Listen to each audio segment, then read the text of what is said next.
The first time I realized my house wasn't mine anymore, it wasn't because somebody came to the door with a clipboard, and it wasn't because a "for sale" sign went up in the yard like some bad sitcom. It was because my key didn't work, and my own front porch light clicked on like it recognized me, and then I heard a man's voice inside, comfortable, low, like he belonged there. And I stood on the doormat with my tool bag in one hand and my coffee in the other, staring at a door I'd painted twice with my own hands, trying to understand why I felt like a stranger in my own life. I'd been gone 3 days, a little emergency run down to Columbus for a job, the kind of thing that comes with being a building inspector for the county, the kind of thing that's supposed to be boring and stable, the kind of thing my wife Marissa always said she liked about me, even though she said it the way somebody talks about a beige couch they settled for because it matches everything. The plan had been simple: get in, check a contractor's work on a new development, file the reports, and get back home by Thursday night so we could do dinner with her sister and pretend we were the kind of couple that still did things together because we wanted to, not because we were terrified of admitting we didn't. I pulled into our driveway close to midnight, cut the engine, and just sat for a second, listening to the cooling tick of the hood and the faraway hush of the highway, looking at the dark outline of the maple tree we planted when we first moved in. The house looked the same from the street, a squat 2-story in a decent neighborhood outside Dayton. Nothing fancy but honest, the kind of place you could raise a kid in if the world went your way, and you didn't make too many dumb decisions. When I got out, I noticed the first weird thing, which was a new security camera mounted under the eave over the garage, angled down at the driveway like a small black eye. I stopped, looked up at it, squinted, and I remember thinking, that's odd. Marissa didn't mention it, and then I remember the second thought, which was worse because it came with a little chill of recognition, like a memory you didn't ask for. I'd seen that exact model before, on a house I'd inspected for a guy named Parker Vance. Parker Vance was one of those men you don't forget, even if you only meet him once, because he talks like the room owes him something and he doesn't blink much, and he had this habit of smiling with his mouth and not his eyes, like it was a trick he'd practiced in a mirror. He worked in real estate, which can mean anything, and he wore expensive watches that didn't fit the rest of him, like he was renting the look the way other people rent cars.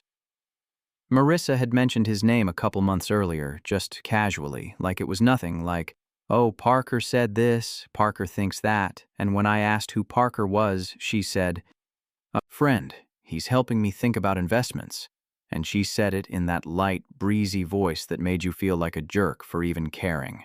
We'd argued about it once, not a big screaming thing, just a slow, poisonous disagreement at the kitchen island while the dishwasher hummed, me saying I didn't like strangers talking money with her, and her saying I was controlling, and me saying I was cautious, and her saying I was boring, and both of us knowing we were really fighting about something else, something older, something neither of us wanted to name because naming it would make it real. I walked up the steps anyway and tried the key. It slid in smooth because I'd oiled that lock myself, and when I turned it, there was resistance, the wrong kind, like the pins inside didn't match my cuts, and I did it again, harder, until the key bit my fingertips. I took a step back, stared at the brass knob like it was personally insulting me, and then I tried the deadbolt and it didn't budge either, and I felt my chest tighten in that ugly way it tightens when something is happening that you can't explain but you already hate. I knocked.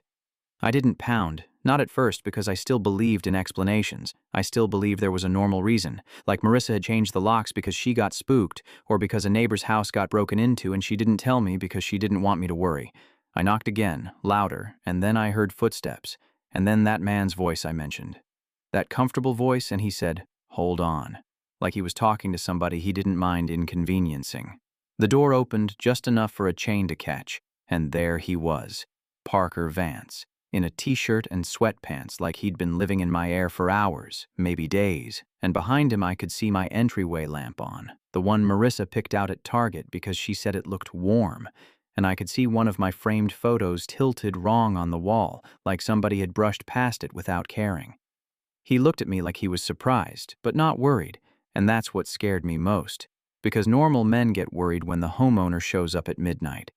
He smiled with that mouth-only smile, and he said, "Man, this is awkward." I didn't say anything for a second because the words in my head were too big and too stupid, and the only thing that came out was, "Where's my wife?" He leaned his shoulder against the doorframe like it was his, like he paid for it, and he said, "Marissa's not here right now." And then he added, like he was being polite, "You should probably call her."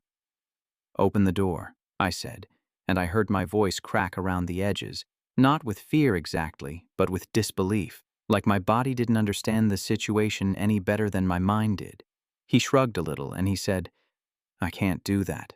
And then, as if he'd been waiting to say it, he said, "This place isn't yours anymore." I actually laughed, one short sound, because it was such an insane thing to say, and then my laugh died because his face didn't change, and the camera over the garage blinked a tiny red light, recording me, and I realized I was standing under my own porch light, being documented like a trespasser. "Bullshit," I said, and my hand tightened on my tool bag handle until my knuckles hurt. "Open the door." He didn't move. "I'm not trying to be disrespectful," he said, which is always what disrespectful people say right before they get cruel. "But you need to leave. If you don't, I'll call the cops." "The cops," I repeated, and I looked past him again, and I saw something that made my stomach drop through the floor, because on the entryway table, right where we kept our mail, there was a stack of paperwork with my name on it, and on top of it was a folder with a title company logo I recognized, one I'd seen 100 times in county files. I stepped closer, and the chain rattled, and he pushed the door a little tighter, and I said, "Quieter now. What did you do?" He sighed like I was exhausting, like I was a customer complaining about bad service, and he said, "I didn't do anything. This was handled, legally. You can look it up tomorrow if you want, but tonight you need to go." I backed down the steps because the only other option was to do something that would land me in jail, and jail wouldn't help me understand why my life had been ripped out of my hands. I got in my truck and sat there with my phone in my palm, staring at Marissa's contact photo, that stupid picture of her laughing on a beach 2 summers ago when we still touched each other without thinking about it. I called. It rang. It rang again. Then it went to voicemail, and I heard her recorded voice, cheerful and distant, and I hung up. I called again. I texted. I called her sister. No answer. I called my buddy Dev, who worked with me at the county, because Dev was the kind of friend you call when you're trying not to fall apart, and he picked up on the second ring, half asleep, and said, "Drew, you okay, man?" "I need you to look something up," I said, and the words came out too fast. "Right now. Our property. 11A48 Ashland.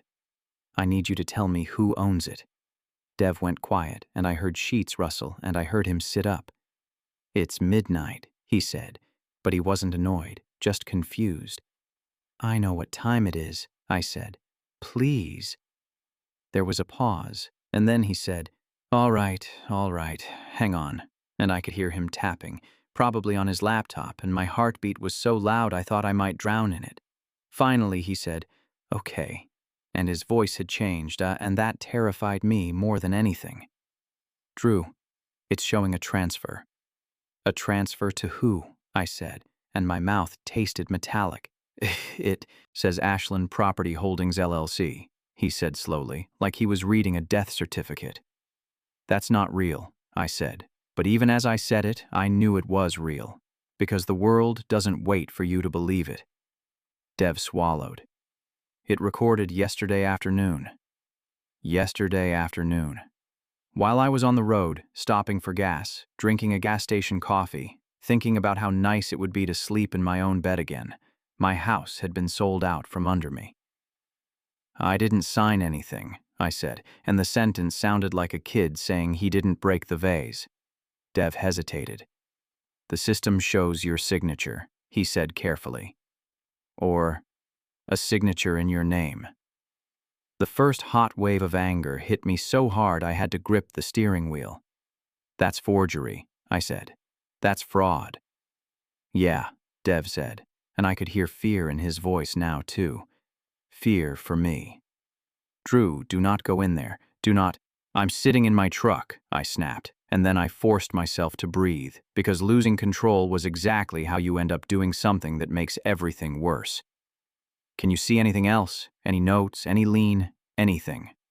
He clicked around, and then he said, there's a payoff to First River Mortgage, and then there's a wire out, a big one.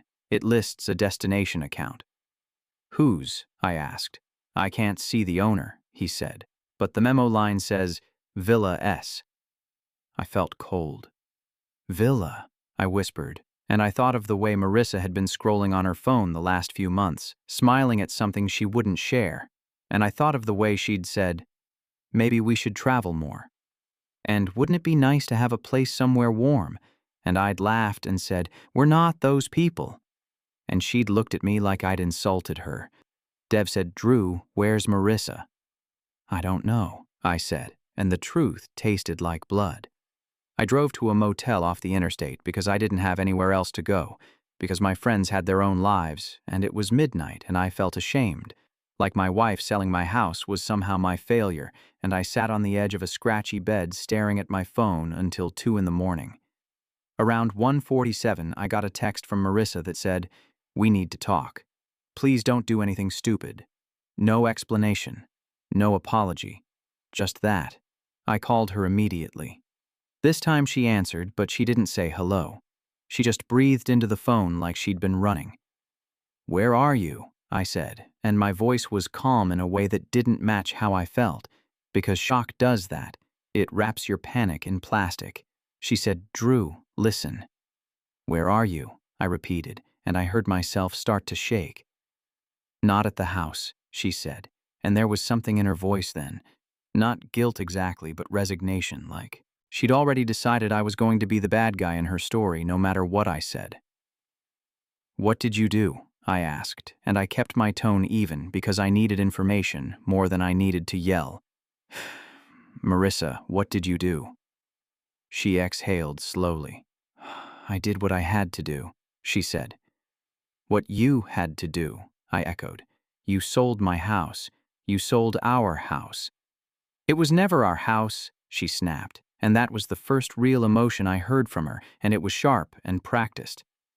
You always made sure I knew that. You always talked about it like it was yours because you had it before we got married. I stared at the motel wallpaper, a pattern of pale blue flowers, and my mind tried to reorder the last 5 years, searching for where I'd been cruel without knowing it. I never... You did, she said, and her voice cracked, but it didn't sound like sadness. It sounded like anger that she had to explain herself. You did it 100 little ways. Every time you reminded me you were the one keeping the lights on. Every time you looked at me like my job was a hobby. That's why you sold the house, I said, and I couldn't stop a bitter laugh now. Because you were mad at me.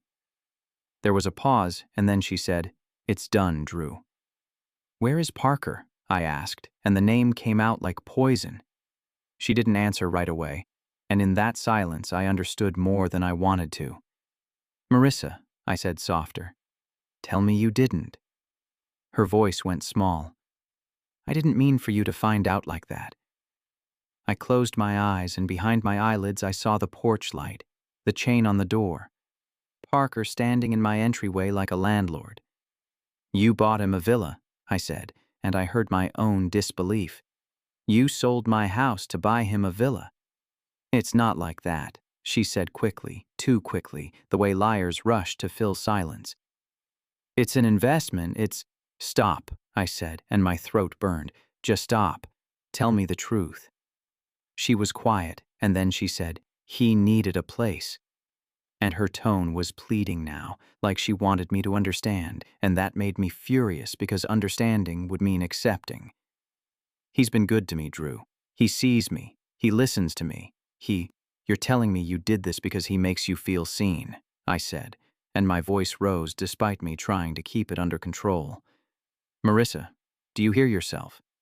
He's not a bad person, she insisted, and I could hear her crying now, but it didn't soften me. It made me colder.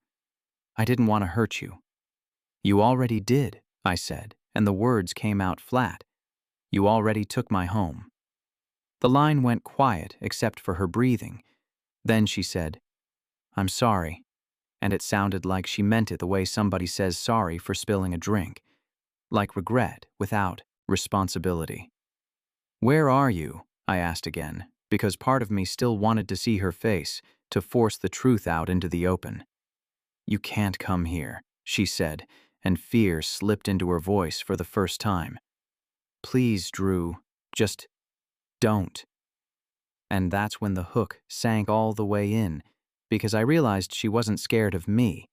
Not really. She was scared of what would happen if I showed up, and that meant this wasn't just an affair and a sale. It was something she felt trapped inside. "Marissa," I said, and my voice went low. "Are you in trouble?"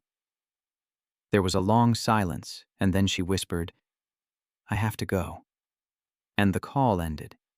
I sat there holding my phone like it was a piece of my own broken rib, and I realized I had nowhere to go in the morning because the place I'd built my life around was now owned by some LLC with a man inside it who smiled without his eyes. I walked into the motel bathroom, looked at myself under the harsh light, and the face staring back looked older than it had 3 days ago, like something had been taken from me that couldn't be replaced with paperwork. The act ended right there, not with a punch, not with a siren, but with the quiet, heavy understanding that I'd lost my home, my marriage, and whatever version of my life I'd been sleepwalking through, all in one night, and that the person who did it was the person I used to reach for in the dark. By morning, I'd made a list in my head of what a reasonable man does when his wife sells his house out from under him, and none of it involved revenge. A reasonable man calls a lawyer, files a fraud report, gets an emergency injunction, does everything in clean lines and official channels because that's what I believed in, or at least it's what I told myself I believed in. I showered, put on the same wrinkled clothes from the day before, and drove straight to the county recorder's office like I was going to work, because routine is a drug, and I needed something to keep me upright. Dev met me outside, eyes tired, coffee in hand, and he didn't crack a joke like he normally would. He just said, "Drew, I'm sorry, man." And he meant it in that helpless way people mean it when they're glad it isn't happening to them. "I want copies," I said. "Everything. Deed, notarization, wire info, all of it." He nodded and led me inside, and the whole time I kept expecting someone to stop me, to tell me I didn't belong there anymore either, that my life had been reassigned. We got the documents, and the signature was there. My name in a swooping script that looked like mine if you only glanced at it, the way a counterfeit bill looks real until you hold it to the light. The notary stamp was real. The date was real. The transfer was clean on paper, and that was the sickest part, because paper is what the world trusts, not people. I took the stack to a real estate attorney named Gloria Bahandari, a woman Dev recommended because she'd once gotten a contractor's lien thrown out in a case that made the local news. Gloria's office smelled like lemon cleaner and old books, and she listened without interrupting, flipping through the documents with a calm that felt almost insulting. When I finished, she leaned back and said, "You're going to hate what I'm about to say."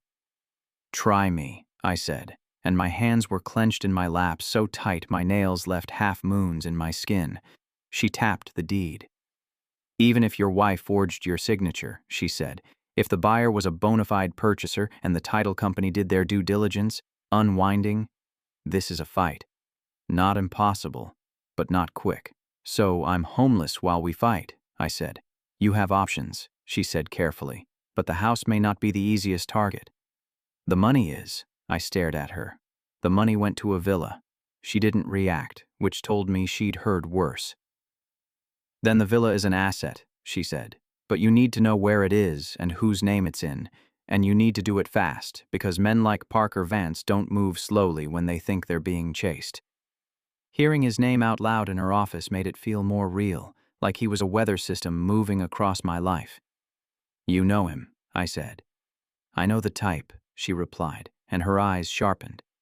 "And I know something else, Drew, because I already looked up Ashland Property Holdings LLC before you walked in. It was formed 2 weeks ago. Registered agent is a mailbox service. This was planned." I felt my stomach twist, not just at Marissa, but at myself, because I hadn't seen it. I hadn't wanted to see it. Can we press charges? I asked. Forgery, fraud. Gloria nodded slowly. We can file a report, she said. But you should understand that once law enforcement gets involved, things can become messy, especially if your wife is implicated. Are you prepared for that? I thought of Marissa's voice, the fear in it at the end, and for the first time since last night, something other than rage moved through me. I don't know, I admitted, and that was the truth. Because betrayal does this weird thing where it makes you want to hurt someone and protect them at the same time, and both impulses feel like they're coming from the same wound. When I left Gloria's office, I had a plan that looked good on paper and felt useless in my hands, because paper had already been used against me. I drove to my house anyway because even if I couldn't go inside, I needed to see it, to confirm it was still standing, that it wasn't just a dream. I parked across the street like a creep, and I watched. Parker walked out onto my porch around noon carrying a box. He wore sunglasses, and he moved like he had all the time in the world. He set the box in the back of a black SUV, so I didn't recognize. Then Marissa stepped out behind him, and it hit me so hard I forgot to breathe, because she was wearing my hoodie, the faded gray one she always stole when she was cold, and she looked smaller than I remembered, like she'd shrunk inside herself. She didn't look around like she was worried about being seen. She looked straight ahead like she'd already accepted whatever people thought of her. Parker put a hand on the small of her back, not gentle, not protective, but possessive, like he was guiding an object, and she flinched just slightly, so slight I wouldn't have noticed it if I hadn't been staring for my life. He said something to her, and she nodded. Then he kissed her cheek, quick and public, and it made me nauseous. I got out of my truck before I could stop myself, and I started walking across the street, and my whole body felt like it was moving through hot tar, because every step was loaded with consequences. Marissa saw me halfway up the lawn, and her eyes went wide, and for 1 second she looked like the woman I married, the woman who used to laugh at my dumb jokes and cry at dog movies and tell me I was the steady one. She opened her mouth, and then Parker turned and saw me, and his face hardened. He stepped forward, blocking her. "No," he said, loud enough for me to hear across the yard like he was talking to a dog. "Not here." I stopped at the foot of the porch steps because I could feel the situation balancing on a knife edge, and I didn't trust myself not to shove him off it. "Marissa," I said, and my voice came out rough. "Talk to me."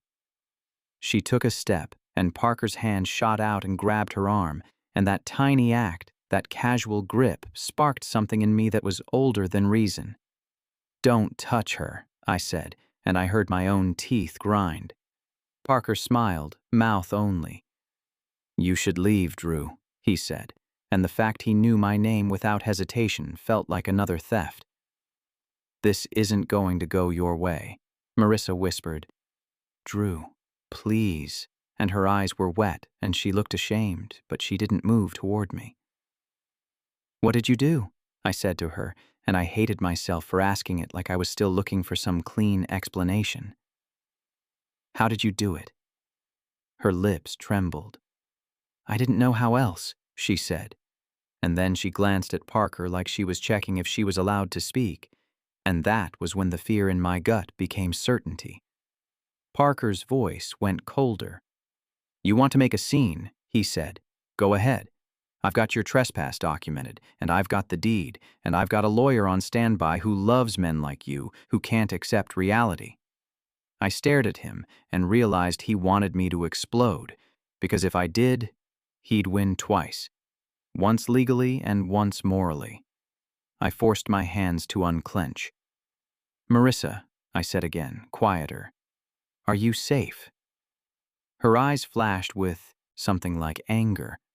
"Don't," she whispered. "Don't make it about that."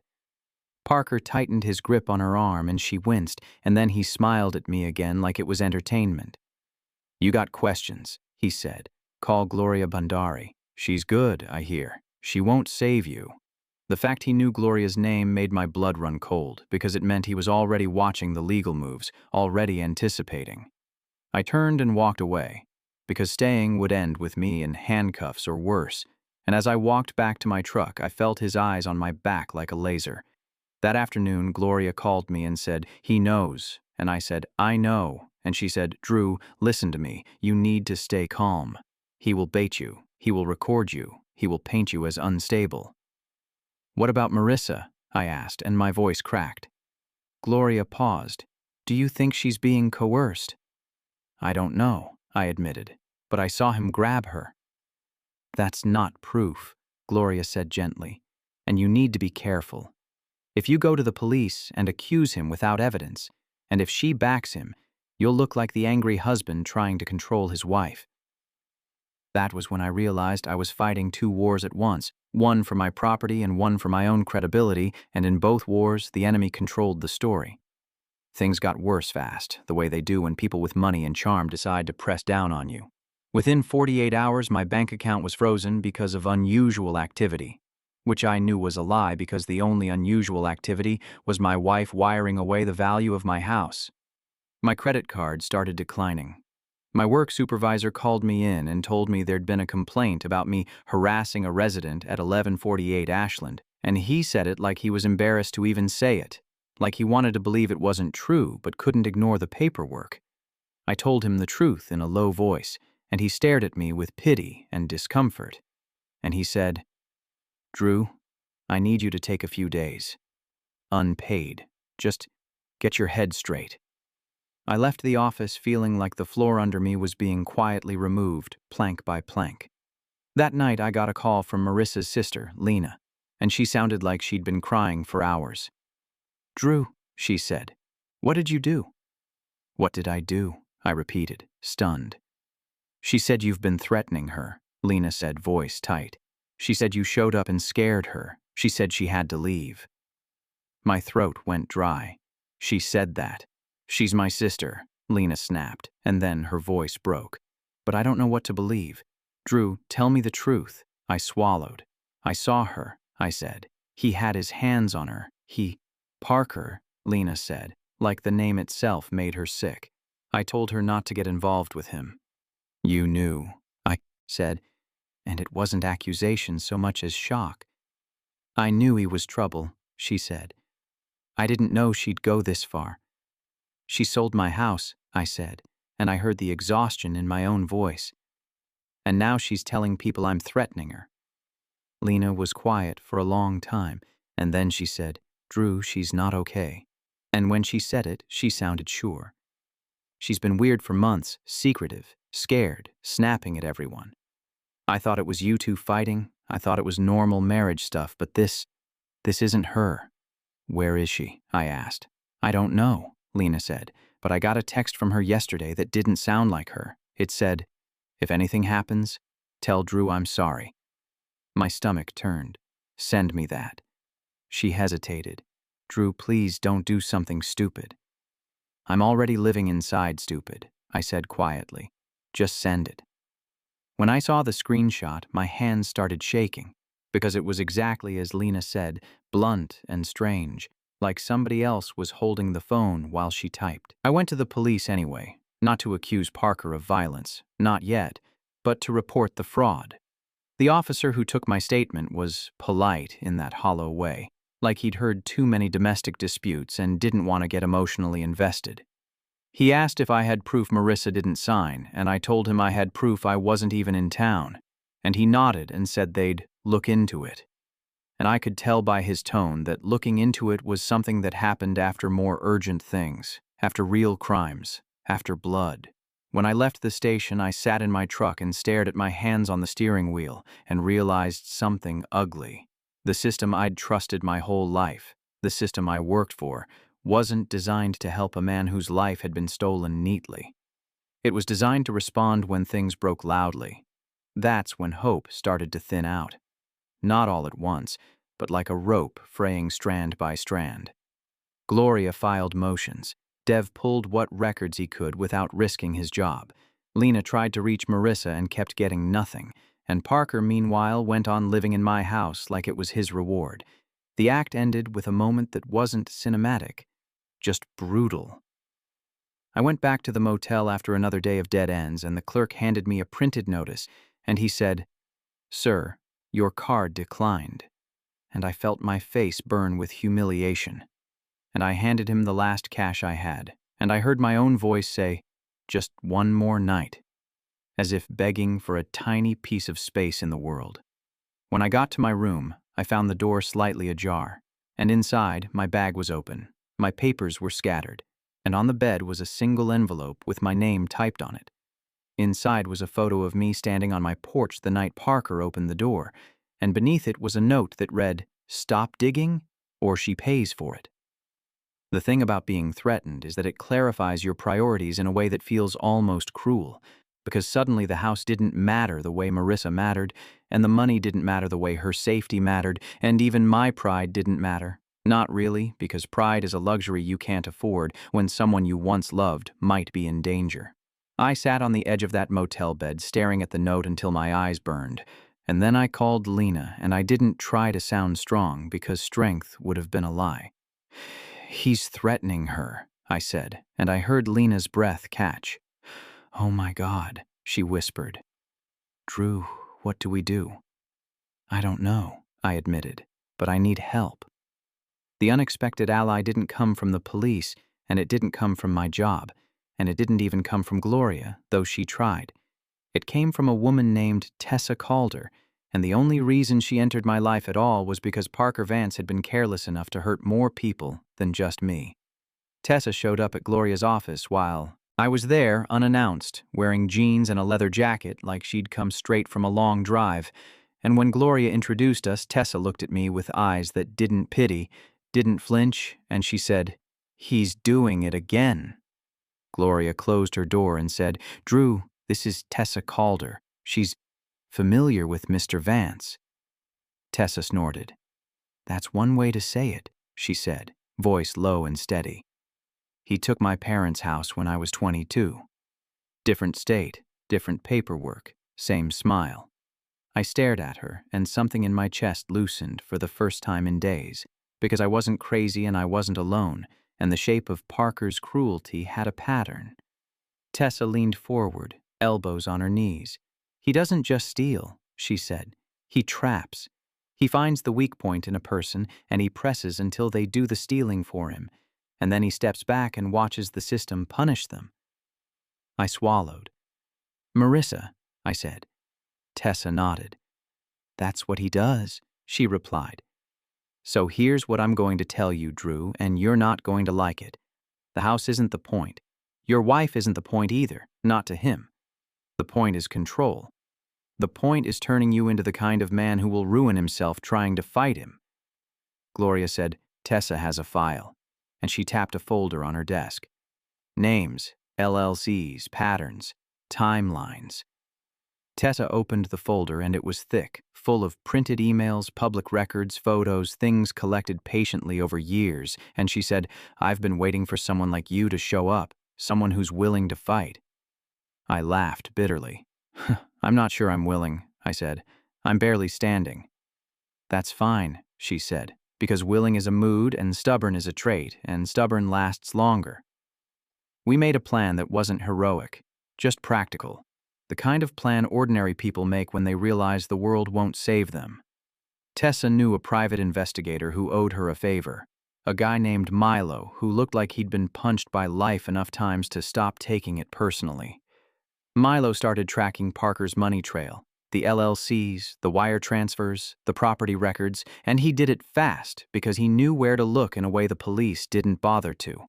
Meanwhile, Lena did something I didn't expect. She went to Marissa's workplace, a small marketing firm in downtown Dayton, and she asked to speak to Marissa's boss.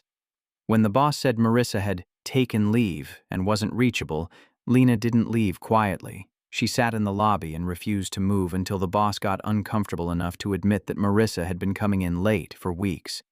With bruises on her arms, she said, "We're from the gym." When Lena told me that, my hands went numb. I wanted to kick Parker's door down. I wanted to drag Marissa out and shake her and scream, "Why?" And I wanted to hold her at the same time, and I hated myself for still wanting to hold her. Tessa stopped me from doing the stupid thing. She met me in the motel parking lot one night, leaned against my truck like she'd done it 1,000 times, and she said, you need to decide what kind of revenge you want." "I don't want revenge," I lied. She tilted her head, studied me. "Sure you do," she said gently.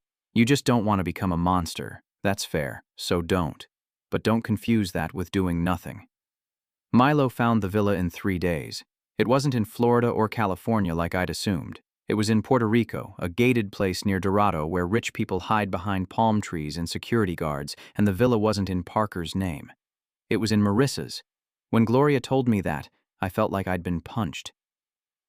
"In her name," I repeated. "Yes," Gloria said, "which means legally she owns it." "So she didn't just buy him a villa," I said, voice hollow. "She bought herself a villa." Tessa shook her head. "No," she said, and her voice went hard. "He bought himself leverage. If it's in her name, she's the one who goes down when it collapses." And then Milo brought something else, something that changed the whole shape of the story. He found a sealed court record from another county, a protective order petition Marissa had filed and then withdrawn 6 months ago, and the respondent name wasn't mine. It was Parker Vance. I stared at the printout until the letters blurred. "She filed against him," I whispered. "She tried," Lena said, voice shaking over speakerphone because she was on the call too. "And then she pulled it." "Drew, why would she pull it?" Tessa answered for me, because she knew. "Because he threatened something," she said. "Or someone." That was the moment the great truth started to crack through the surface, the kind of truth that turns your anger sideways into something more complicated. Marissa hadn't sold the house because she was bored or selfish or in love, not entirely. She'd sold it because she'd been cornered, because Parker had gotten inside our marriage through the gap we'd left there, and then he'd used her fear like a tool. I still didn't know if she loved him or if she'd convinced herself she did to survive, because people do that. They rewrite their own motives to make pain make sense. But I knew this wasn't just betrayal anymore. It was coercion, wrapped in romance, wrapped in fraud. The act ended when Marissa finally reached out again, not with a call but with an email sent from an address I didn't recognize, 3 short paragraphs that read like a confession and a warning at once. She wrote, "He's watching my phone. He knows where you are. Don't trust anyone you don't already trust. If you come for me, he'll hurt you. If you don't come for me, he'll hurt me anyway. I'm sorry for everything, but the worst thing is, it started because I let him see how lonely I was, and now I don't know how to stop it." And at the bottom, there was one line that flipped my world upside down. "The signature wasn't forged the way you think. You signed without knowing. I made sure you did." That line sat in my gut like a stone. "You signed without knowing. I made sure you did." It didn't erase Parker's guilt, but it dragged Marissa's choices into sharper light, and it forced me to face something I'd been avoiding, that she had crossed a line willingly at least once. Even if she'd been pushed toward it, even if she'd been scared, even if she'd been drowning. Gloria explained it after she read the email, her expression tight. "There are ways," she said. "A quitclaim buried in refinancing paperwork. An electronic signature packet. Something presented as routine." I remembered a night 2 months ago when Marissa had asked me to sign something for taxes, and I'd been tired and irritated from work, and she'd handed me an iPad and said, "Just scribble here." And I'd done it without reading because that's what trust looks like when you're not paying attention. The memory made me nauseous. "I did this," I whispered. "You were deceived," Gloria said firmly, but she couldn't soften the truth that my own hand had been used as the weapon. Tessa looked at me across Gloria's desk. "Now you see why he's dangerous," she said. "He doesn't just steal your stuff. He steals your agency." I wanted to go to Puerto Rico. I wanted to get on a plane that night and find the villa and drag Marissa out by force. Gloria told me that would be a mistake. Tessa told me it would be suicide. Lena cried and begged me not to. And for the first time, I had to accept that the confrontation couldn't be a movie scene, because movie scenes get people killed in real life. So we did it the ugly way, the slow way, the way that felt like swallowing glass. Milo wired up a plan to catch Parker the only way men like him get caught, through evidence they can't smile their way out of. We set a trap using something Parker couldn't resist, which was control over money. Tessa had contacts from her years of chasing him, and she arranged for a buyer to express interest in buying the Puerto Rico villa quickly. Cash, no questions, a deal too easy. The kind of deal Parker always wanted because it meant quick movement and minimal oversight. We made sure the buyer's inquiry went through a channel we knew Parker monitored. Then we waited, watching for the bite. It came 2 days later when Marissa called me from a blocked number at 3:12 a.m. and whispered, "He's going to move it." And her voice was shaking so badly I could barely understand her. "He's selling the villa. He's taking the money. He says if I don't cooperate, he'll post things about you, about your job. He says he has videos." "What videos?" I asked, heart pounding. She sobbed quietly. "From the motel," she whispered. "He had someone go through your stuff. He says he has you yelling. He says he'll make it look like you threatened me." I closed my eyes. "Marissa," I said, "listen to me. Are you alone?" "No," she whispered. "He's here. He's asleep, but he's—" She cut herself off. "Drew, I can't—" "Marissa," I said, low and urgent, "do you want out?" There was a silence so long I thought the line had died, and then she said, very softly, "Yes." That one word did something to me. It didn't forgive her. It didn't erase anything, but it gave me a direction that wasn't just rage. Here's the choice I had to make, the one that felt like everything was lost either way. If I pushed the legal case hard, if I went full scorched earth, Marissa could go down too, because her name was on the villa. Her texts were part of the record. Her actions were part of the fraud. If I held back to protect her, Parker might slip away again like he always had, leaving me broke and humiliated and still in danger, because men like him don't forget. Gloria laid it out plainly. "If we cooperate with prosecutors fully," she said, "Marissa could be charged. If we frame her as a victim, we need evidence of coercion." Tessa looked at me like she already knew what I'd choose, and that irritated me, because I didn't want anyone to think I was predictable. Lena, meanwhile, begged me to save her sister, because Lena still saw Marissa as family before anything else. I sat in my truck outside the motel, hands on the wheel like that first night, and I realized what stubborn love really is. It's not romantic. It's not poetic. It's the ugly refusal to let someone be destroyed even when they hurt you, because you can't live with that kind of death on your conscience. "I'm going to get her out," I said to Tessa on the phone, "even if it means I lose the house forever." Tessa was quiet. Then she said, "Okay."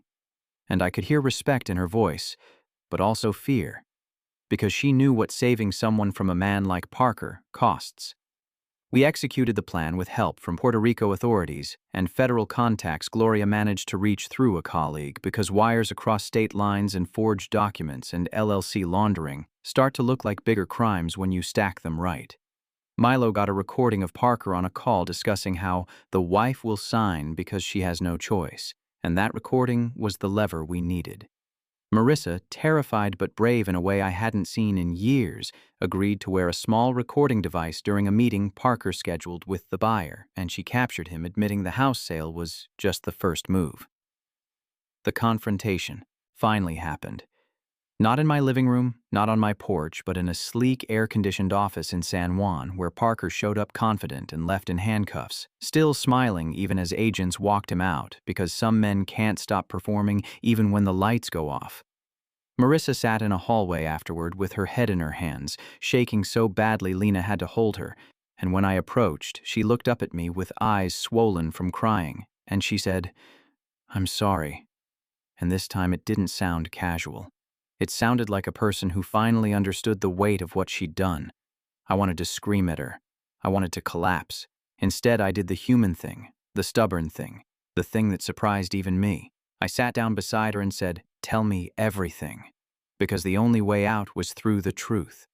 After Parker was arrested, the world didn't magically repair itself, because real life doesn't do that. The house didn't float back into my name with a nice ribbon. The damage to my job didn't disappear. The marriage didn't become whole because the villain got caught. What happened instead was slow and complicated and full of moments where I'd wake up and forget for half a second, and then remember, and feel the grief crash back in like cold water. Marissa and I didn't go home together because there was no home to go to, and even if there had been, we weren't the kind of couple who could share a bed and pretend nothing happened. She stayed with Lena. I stayed in a friend's spare room for a while, then in a small rental that smelled like someone else's cooking and had thin walls, the kind of place you live when you're rebuilding and you don't want to admit you're rebuilding. The legal case unfolded in hearings and filings and tense phone calls with Gloria where she'd say things like partial recovery and civil liability and victim cooperation. Parker's lawyers tried to paint Marissa as the mastermind and me as the jealous husband. They dug into my work, my temper, my old arguments with Marissa because the best defense for a predator is making everyone else look messy. And Marissa, for her part, did the hardest thing she'd done in years. She told the truth on record, over and over, even when it made her look bad, even when it exposed her shame. One night, months later, she asked to meet me at a diner off Route 48, the kind with sticky menus and tired waitresses and coffee that tastes like burnt comfort. She looked different, not in a makeover way, but in an emptier way, like the version of herself that used to chase attention had been scraped off and she didn't know what to put in its place. We sat across from each other in a booth and she didn't reach for my hand. She didn't try to charm her way out. She just said, "I need you to understand I did love the way he made me feel at first." And she said it like a confession that could ruin her. And I hate myself for that. I stared at my coffee and felt my throat tighten. "Why tell me that?" I asked, voice low. "Because if I lie about that, then everything else is still a lie," she said, and her eyes filled. "And I've done enough lying to last the rest of my life." There was a long silence where the diner sounds filled the space between us, silverware clinking, a baby crying at another table, the ordinary noise of ordinary lives continuing without caring about my wreckage. Finally, I said, "You sold my house." And my voice didn't shake, which surprised me. "You made me sign. You watched me walk up to that door and get locked out of my own life." She flinched like I'd slapped her. "I know," she whispered. "I know what I did." "And now," I said, and I looked at her fully, "you want what?" "Forgiveness. A second chance." She shook her head slowly. "I want consequences," she said, and tears rolled down her cheeks. "I want you to stop protecting me from what I did. I want to make it right as much as I can. I don't know if you can ever forgive me, Drew, and I'm not asking you to. I'm asking you not to let me hide from it." That hit me in a strange place, because part of me had been holding on to anger as proof I was still me, as proof I hadn't been erased. But anger is also a chain, and I'd been dragging it around so long I didn't know what I'd be without it. The case ended in a plea deal, not the dramatic trial everyone imagines, but a negotiated collapse where Parker took years in exchange for information on other fraud schemes, and the system called it justice. Even though it felt like a discount, some money came back through asset seizure, not enough to replace the house, but enough to keep me from drowning. The villa was sold under court supervision. Marissa didn't go to prison, but she had probation and restitution, and a record that would follow her, which was its own kind of sentence, and she accepted it without arguing for once. The last time I saw the old house, it was winter.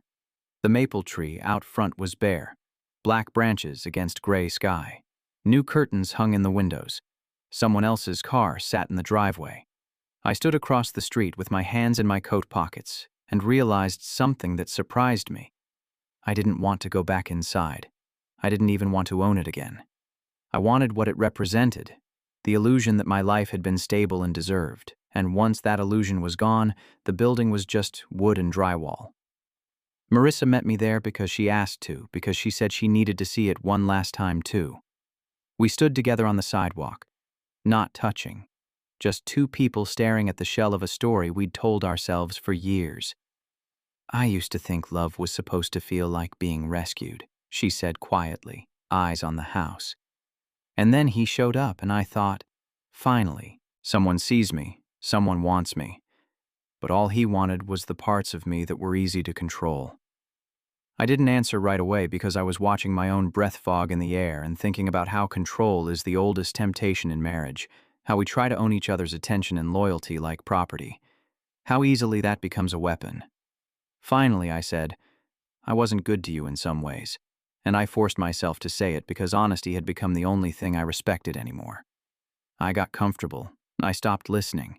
I treated your loneliness like an inconvenience. But none of that made you sell my house. She nodded, crying again. I know, she whispered. We walked back to our cars, and before she got in hers, she said, "Do you hate me?" I looked at her and felt the answer split in two. I hated what she did. I hated the way she let another man into our life and handed him the keys. I hated the humiliation and the fear and the months of not knowing if she was safe or if I was being watched. But hate is also intimate, and I didn't want intimacy with her anymore. Not that kind. I don't know what I feel, I said honestly. I know I don't want to be married. She closed her eyes like she'd expected that, like she'd been carrying it already. Okay, she said, voice small. And here's the moral dilemma that still sits with me. Even now, even after the paperwork, even after the plea deal, even after the quiet rebuilding, if someone hurts you because they're weak, because they're scared, because they're lonely, and then they're also a victim of someone worse, what do you owe them? Do you owe them mercy because they were manipulated, or do you owe yourself distance because they still chose to pick up the knife and cut you with it? Do you become the kind of man who burns everything down to prove a point? Or do you become the kind of man who lets the ashes settle and walks away, even if it means the story never feels fair? I drove away from that street knowing I'd never get my old life back, and maybe that was the real revenge Parker took. Not the money, not the house, but the simple trust that the people you love won't sell you out when they get hungry for something else. The only thing I could decide, the only thing that was still mine to choose, was what kind of man I'd be after it, whether I'd spend the rest of my life trying to punish Marissa for what she did, or whether I'd accept that people can be both guilty and broken, and that sometimes the only justice you get is refusing to let someone else's betrayal write the ending of your character.